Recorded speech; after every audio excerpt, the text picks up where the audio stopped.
नहीं नहीं, एकादशी है कौन, क्यों इसकी इतनी प्रधानता है, क्यों इसकी पुण्यता है, ऐसा क्या है एकादशी में जो इसकी पुण्यता मानी जाए?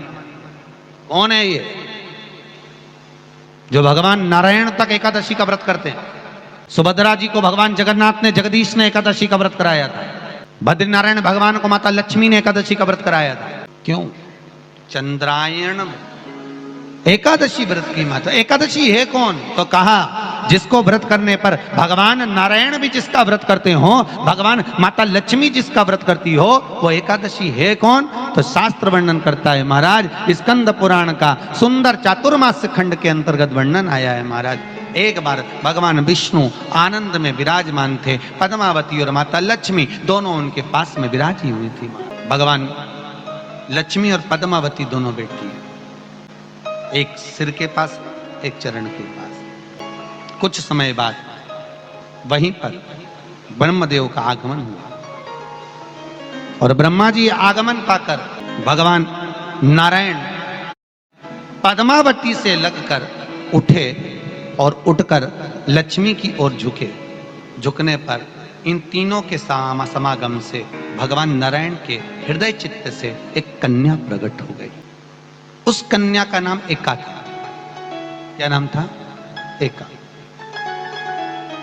अब 10 उसके गुण इतने प्रबल थे, वो 10 गुण उसके बड़े प्रबल थे कि वो एका जिसको निहारती थी उसको संपदावान बना देती थी,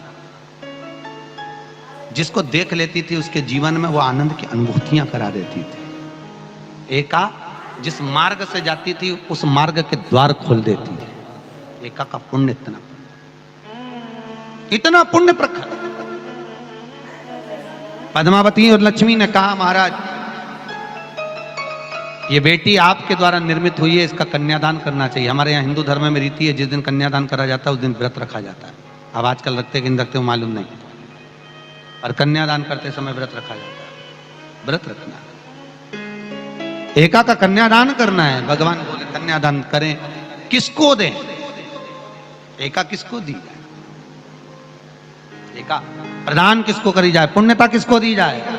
भगवान नारायण ने उसी समय लक्ष्मी और पद्मा से पूछा, तुम एकादशी के दिन जब आप जल शंकर को चढ़ाने तो रोज ही जाते, जब एकादशी का दिन रहे और शंकर जी के मंदिर में आप जल समर्पित करें तो 3 बार मुख से स्वधा स्वधा स्वधा या स्वधा स्तोत्र का पाठ, जिसमें 12 श्लोक 2-4 हैं। पैसा तो आ रहा है पर घर में टिक नहीं रहा। डॉक्टर में, पुलिस में, एक्सीडेंट आदि में, कहीं गलत जगह पर व्यसन में अगर पैसा जा रहा है, जुए में, मांसाहार, मदिरा पान, या कहीं आया पैसा, पैसा आने में कमी नहीं, आ रहा है पर टिक नहीं रहा, रुक नहीं रहा।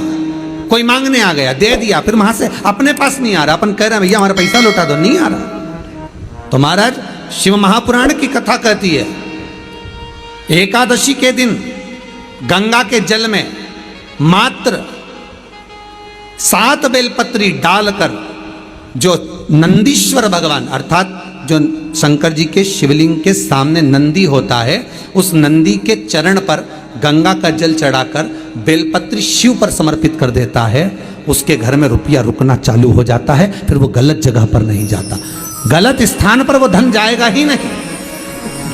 तूने समझा, मांग तुझे क्या चाहिए।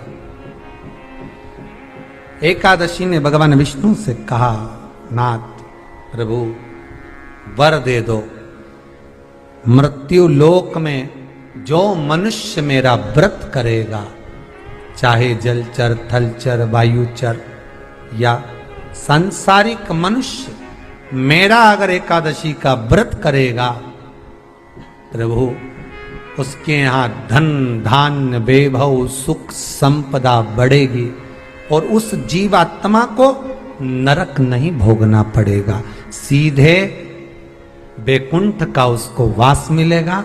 जब जीव आत्मा को लेकर चला जाएगा, यम के दूत जब बंदी बनाकर ले जा रहे होंगे उस जीवात्मा को जिसके प्राण छूटे होंगे, यम के दूत जब बंदी बनाकर ले जा रहे होंगे, तब मुझे वर दो कि मैं इसका हाथ पकड़कर बेतरनी से पार उतार कर सारे नरकों से निकालती हुई आपके धाम में लेकर आऊं।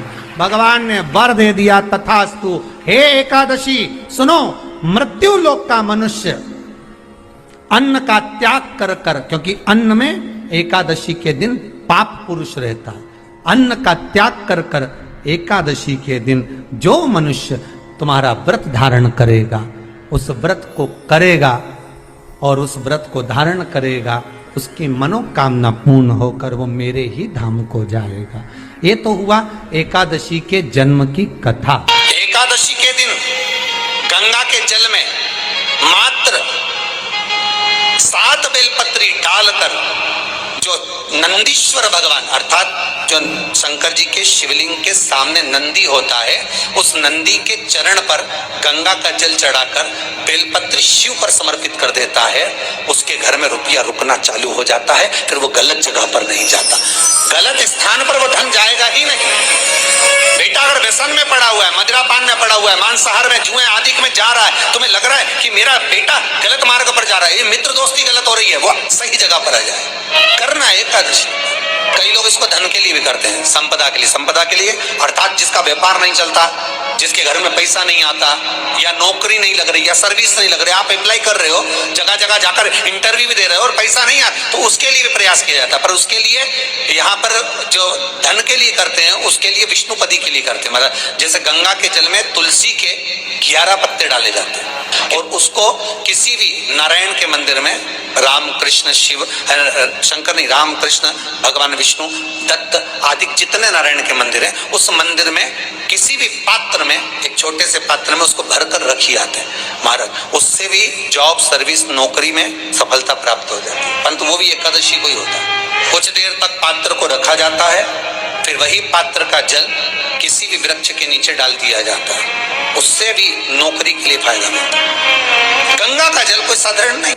दशमी, एकादशी और द्वादशी, इन 3 तिथियों पर एक रोटी में थोड़ा सा मीठा रखकर सोमक पितृ का नाम लेकर यदि गाय को खिला दिया जाता है, तो अगर कोई पूर्वज प्रेत योनि में भी पड़ा हुआ होता है, भटक रहा होता है, जिसको पिंड नहीं मिला, जो अचानक मर गया होता है, अधोगति में चले गया होता है, उस जीव की मुक्ति दशमी, एकादशी और द्वादशी, 3 दिन सोमक पितृ का नाम लेकर रोटी में, पूड़ी में मीठा रखकर अगर गाय को खिला दिया जाता है ये 3 दिन तक, तो वो पितृ कभी भटकते नहीं है, उनको मुक्ति प्राप्त हो जाती है, मोक्ष में।